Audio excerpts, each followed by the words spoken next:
Olá pessoal, meu nome é Thiago Bordini, eu sou Head de Cyber Threat Intelligence na Axor. Eu estou nessa área de segurança há mais de 20 anos, na área de inteligência cibernética também. Hoje palestro em vários eventos nacionais e internacionais, sou membro da GATCIA e também sou coordenador técnico do primeiro curso de pós-graduação em Cyber Threat Intelligence e também dou aula nos cursos de forense computacional e de Cybersecurity no IDESP. Além disso, sou um dos organizadores da Security Besides em São Paulo, que se tudo der certo, o ano que vem a gente vai poder aglomerar presencialmente no evento.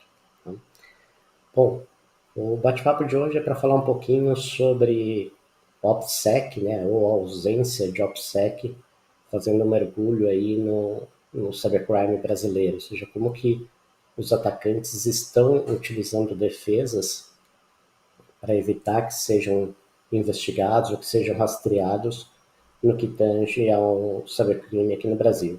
Tá?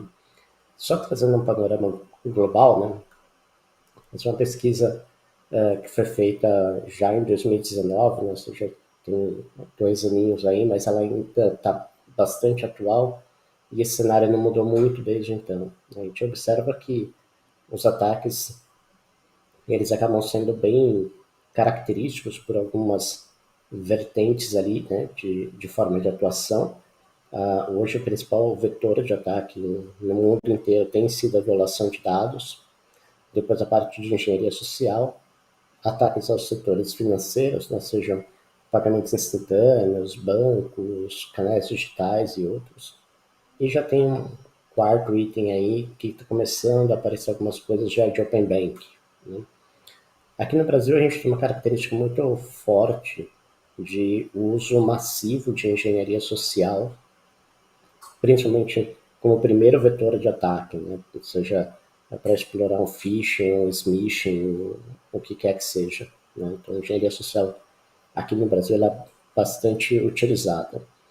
Olhando isso de uma forma um pouco mais macro, né? A gente observa que existem alguns pontos comuns nesses ataques direcionados. Né? Ou seja, a gente precisa se preparar e mudar algumas coisas para que a gente consiga atuar na investigação e atuar no controle e na gestão de riscos, né, dos ataques cibernéticos aqui no Brasil, principalmente voltados à fraude. Né. Esse é um material também de 2019 do Fórum Econômico Mundial, que ele já dizia que a gente precisa entender, né, até 2025, aí ter uma visão de futuro bastante grande e bastante desafiador, eu diria, no sentido da gente entender como que a gente tira esse gap que existe já hoje, já de alguns anos, entre a parte de investigação e de tratamento, prevenção a fraudes, enfim, do crime organizado, e a parte de execução, né? Ou seja, vamos separar ali entre deixar que um problema ocorra e que ele seja investigado. Existe um gap muito grande hoje entre essas frentes, seja por dificuldade técnica, seja por falta de capacidade de pessoas para atuar nesses times, seja de legislação, seja até de forças policiais envolvidas. A gente tem um problema aí que ele é bastante grave, já vem ao longo de muitos anos, que até 2025 isso tende a aumentar bastante, dado algumas características, né? A questão da pandemia, a questão de várias tecnologias emergentes como 5G, IA, cloud, questão de smart city, terem tido um grande boom aí nos últimos 2 anos, e isso tende a aumentar cada vez mais. Né? Então é um problema que a gente vai ter que lidar com uma exponenciação bastante interessante. O outro ponto é que também no Fórum Econômico Mundial ele traz como um dos grandes desafios a gente conseguir montar uma capacidade de enforcement, né, ou seja, para entender o crime organizado e compartilhar isso entre empresas, entre instituições, entre parceiros, entre até órgãos públicos, né, pensando em forças policiais, agências investigativas, porque é um exército que tem um contingente, na realidade, de pessoas muito grande. Então, se a gente não lidar com essa cooperação entre essas diversas instituições, esses diversos órgãos, a gente sempre vai ficar bem atrás desse processo investigativo e também do processo preventivo, né? E talvez o mais importante aqui seja realmente a gente trabalhar numa questão de entender aí o conceito, né, de compartilhar informações do que acontece no cybercrime com outras instituições e com agências da lei. Muitos desses ataques a gente consegue prevenir e trabalhar na questão de identificação dele, na questão também de investigação, compartilhando algumas informações que elas não exigem nenhuma, não exibem, na realidade, nenhuma questão de confidencialidade. Então não tem nem problema, por vezes, a compartilhar isso com o concorrente ou com empresas do mesmo setor. E com isso a gente consegue ganhar um pouco mais de performance e tração nos processos investigativos.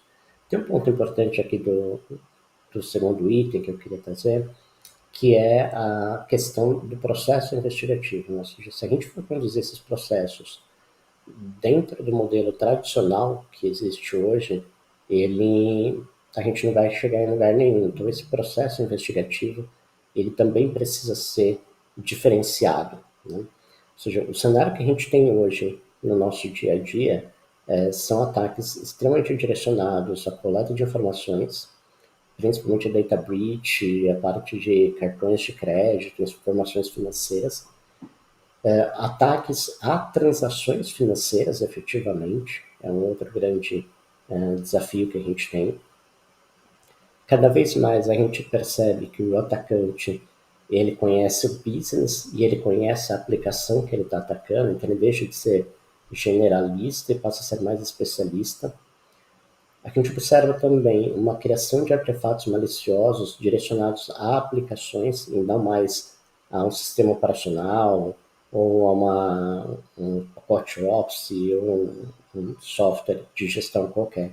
Você começa a ver malwares sendo criados para atacar um CRM, para atacar um ERP, ou seja, ele precisa de um conhecimento maior naquela solução, naquela aplicação, para fazer um ataque extremamente direcionado.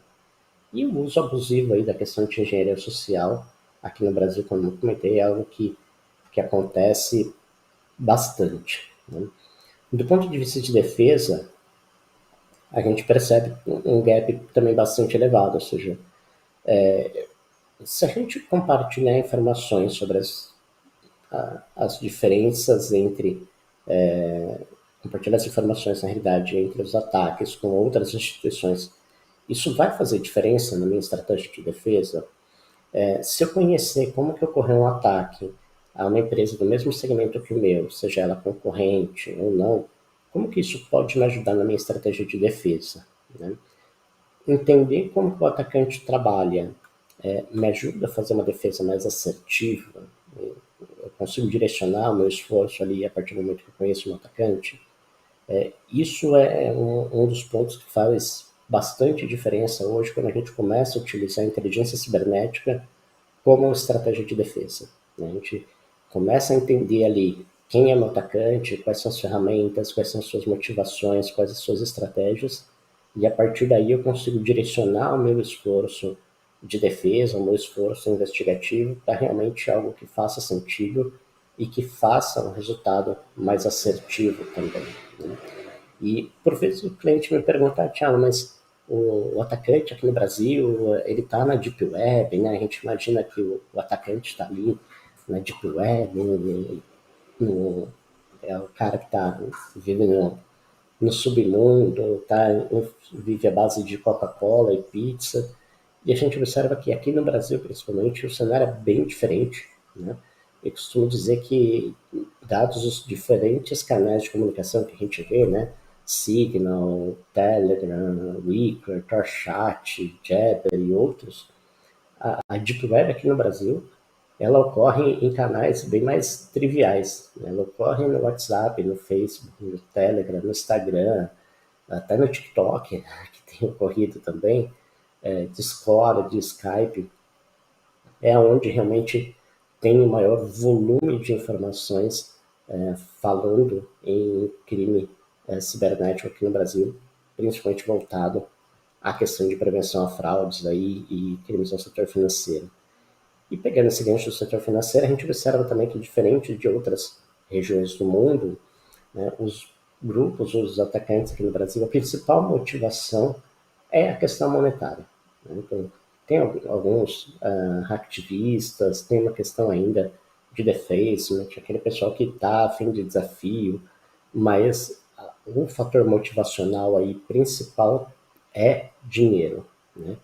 E isso a gente observa no nosso dia a dia de monitoramento, né? Ou seja, você vê diversos grupos no Facebook de pessoas postando aí venda de informações, de cartão de crédito, de base de dados, se exibindo, né, com dinheiro ou com um bem de consumo que ele comprou através de um método ilícito.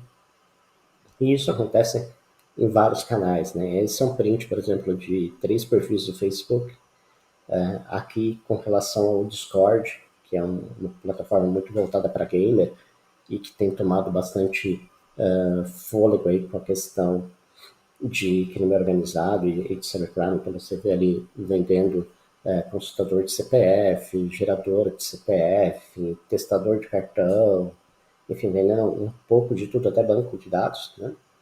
E também outros ambientes. Então a gente vê Telegram, a gente vê WhatsApp sendo explorado ali massivamente. Então, desde vendas de documentos, vendas de diplomas, pagamentos de contas de consumo, drogas, você encontra hoje de tudo nesse cenário da nossa Deep Web brasileira aqui, que seria o WhatsApp e o Telegram principalmente, né? E aí a pergunta que fica é, mas ok, a gente tem tudo isso, né? E por que a gente ainda continua sofrendo? Por que esses caras não são presos? Por que é tão difícil ir atrás dessas pessoas, né? E com base nisso foi que a gente fez uma pesquisa para entender um pouco, do ponto de vista técnico, quais seriam as técnicas de OPSEC, né, de segurança operacional, que esses grupos, esses atores se utilizariam para se blindar tecnicamente e não serem identificados, não serem rastreados ou dificultar esse processo investigativo. Tá? Para isso, a gente criou algumas estratégias de contra-inteligência, então a gente usou muito estratégia de gerar links com webbugs, né, para coletar endereços IPs, user agent, e entender um pouco a motivação de cada ambiente. Então, o nosso propósito era entender se o comportamento de um atacante no WhatsApp, no Telegram, no Discord, era muito diferente entre cada um desses cenários, se o método de proteção era diferente, e se existia método de proteção, qual era esse método de proteção utilizado. Né? Porque a gente entende que se existe um volume muito grande de pessoas praticando esses atos ilícitos e a gente não tem uma resposta ali do lado investigativo, do lado de ter uma tomada mais energética, por que a gente ainda continua tomando porrada desses caras? Tá? E com base nisso a gente gerou alguns cases. Né? Então, o primeiro case que eu trago para vocês é de um atacante chamado Smoke Fakes. Esse atacante ele atua no WhatsApp e vende notas frias aí, ou seja, notas falsas, que segundo ele tem a marca d'água, tem a fita de segurança, passa no teste de caneta, passa no teste da Bundesnegra, e aí tem as promoções, né? Você paga R$ 250, você recebe R$ 1.000 em nota, você paga R$ 2.000, você recebe R$ 8.000 em nota, ele manda isso via Sedex, ou seja, tem um grupo ali bastante interessante. E tem ali duas fotos, né, que mostram um pouco dessas evidências da qualidade do material que ele está ofertando. E a gente tentou interagir com esse ator. Vamos entender como que um cara que vende notas falsas se protege, né, tecnicamente falando. E aí a gente interagiu com ele através de um outro perfil no WhatsApp, tentando demonstrar um pouco um interesse ali na compra de algumas notas, né? Então, ele nesse caso usava um WhatsApp com o DDD 64 E a gente sabe também que a questão do número telefônico para o WhatsApp é bem tranquilo aqui no Brasil, principalmente com os chips pré-pagos. Não existe uma utilização massiva de chips pré-pagos, cadastrados em CPFs aleatórios, e a rotatividade desses números na mão dos atacantes também é bastante grande. E a gente simulou, entre várias conversas ali, e mandamos um link para ele falando, olha, eu peguei uma nota aqui esses dias, essa nota o cara me vendeu como passando em qualquer lugar, mas eu não consegui passar essa nota, eu queria comparar com a qualidade da sua, né? E a gente mandou um link para ele visualizar a qualidade da nossa nota. Na realidade era um link com webbugger, para a gente tentar identificar ali qual era o IP que ele estava usando, o geolocation desse IP, user agent, saber se ele estava usando algum método de proteção, né? E aí, em cima de métodos de proteção, a gente se baseou em 4 grandes métodos, né? Que seria VPNs, utilização de proxies, utilização de Tor e utilização de VPS ou de máquinas em host, né? Que são os 4 principais métodos ali de medidas de OPSEC que eles acabam utilizando. E para nossa sorte, né, a gente vê ali que quando a gente levanta os dados do IP, a gente observa já que pelo user agent ele fez o acesso através de um dispositivo Android, né, até para saber o modelo e a marca do dispositivo que ele acessou. Então não estava em um computador, ele fez isso direto pelo mobile. E também mapear se estava utilizando proxy ou Tor, nesse caso, nenhum dos dois estava sendo utilizados, né? Então, existia ainda a possibilidade de VPN ou de hosting, né, para esse IP. E era um IP de Caldas Novas, em Goiás, pelo que o nosso geolocalizador de IP apresentou. Né? A geolocalização de IP a gente utilizou basicamente 2 provedores, que são bastante conhecidos, que é o MaxMind e o IP2Location, que são talvez os 2 maiores aí. A gente sabe que a geolocalização de IP é algo bastante questionável, principalmente aqui no Brasil, mas era mais para a gente ter uma ideia de região geográfica, não achar exatamente quem era o cara, porque não era essa a nossa intenção, mas para ter uma visão de âmbito nacional ali, onde tinha uma região que era mais propensa a esse tipo de ataque. Né? E com relação a IPs era isso, né? Mas quando a gente está falando de WhatsApp, tem uma informação que no caso do WhatsApp ela é bem interessante, que é o número do telefone. Né? E com base no número do telefone, a gente consultou se esse número de telefone tinha uma chave Pix atrelada. E para nossa sorte, tinha uma chave Pix atrelada. Né? E com um trecho, né, na chave Pix ele não exibe o CPF completo da pessoa, ele exibe só o nome e parte do CPF.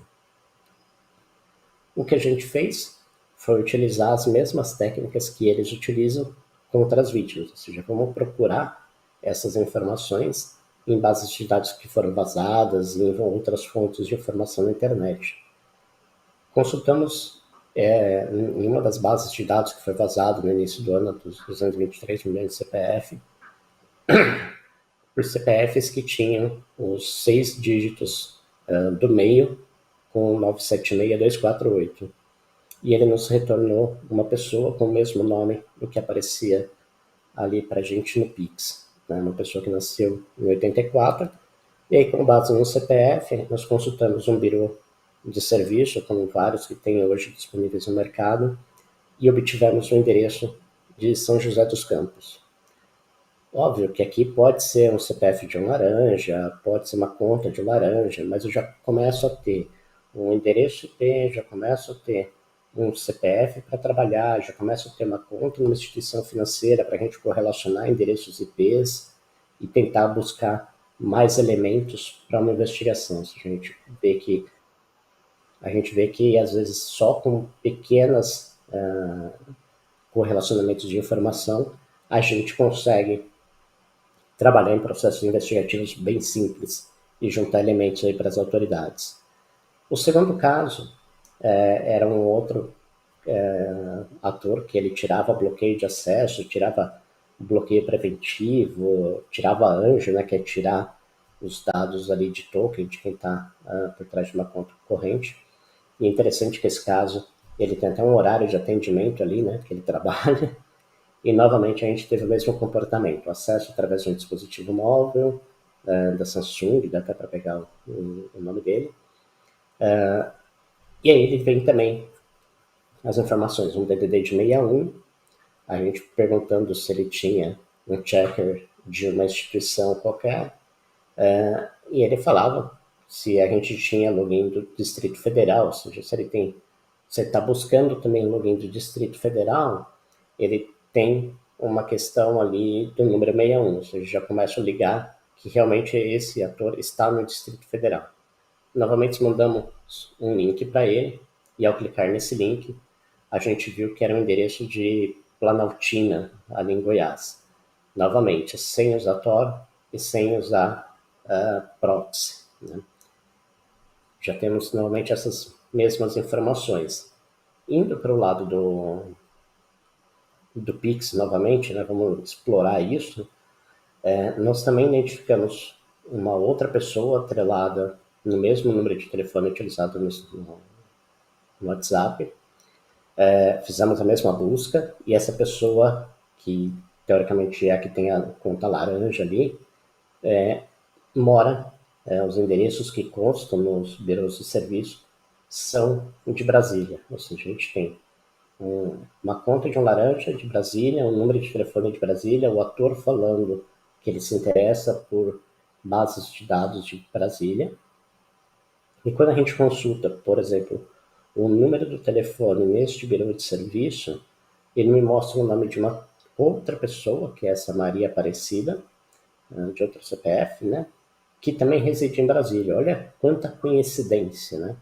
Na hora que a gente joga todas essas informações em um gráfico, inclusive, consegue até ver a distância entre essas duas cidades, entre esses endereços que tem ali no birô de serviço. Ou seja, quais as chances da gente já ter uma geolocalização mais assertiva, né? A gente sabe que ele está ali na região de Brasília por conta de uma série de fatores que a gente já acabou de identificar, ou seja, para um agente investigativo, para uma autoridade policial, já está bem encaminhado o caso, né? Ou seja, óbvio, depende de quebra de sigilo bancário, depende de quebra de sigilo IP, depende de um monte de questões burocráticas para a gente realmente afirmar essa questão. Mas é um direcionamento bastante interessante que a gente consegue ter, né? E a gente foi repetindo isso em diversos ambientes, tá? Em diversos grupos, a gente vai postando ali como se fosse doação de cartão de crédito, doação de base de dados. Então, eram números de cartões de créditos que não existiam gerados, a gente gerou um conjuntinho ali com 10. Credenciais também, a gente gerou uma base com logins e senhas que não existem e publicamos isso em vários grupos do WhatsApp, do Telegram, do Discord, e começamos a acompanhar esse comportamento de não utilizar Tor, não utilizar VPN, não utilizar proxy, era algo rotineiro, né? E o resultado disso tudo foi o seguinte: nós coletamos mais de 227 endereços IPs nesse processo, tá? Vindos de 67 AS. Aí, obviamente, o top 3, o top 4, na realidade, são os principais AS do país, mas a gente observa já alguns outros AS diferentes. Quando a gente olha isso no espectro de âmbito nacional, a gente vê uma dispersão também bastante grande ali de onde esses IPs estão geolocalizados, né? Mas o que mais nos chama a atenção é o seguinte: 92% dos IPs que nós mapeamos não tinham nenhum tipo de proteção, né? E a proteção que nós identificamos, né, como OPSEC ali, seria realmente a questão de VPS, né, que seriam hosts, e a questão de VPNs, 4,41% utilizando VPNs e 3,52% utilizando host. Ou seja, a gente vê que ainda eles subutilizam esses recursos e não estão nem aí com essas informações, né? Isso já tem alguns casos no mais famoso Vando the God, que falou nessa questão de OPSEC e acabou, né, publicando duas fotos iguais em ambientes no perfil real e no perfil fake dele.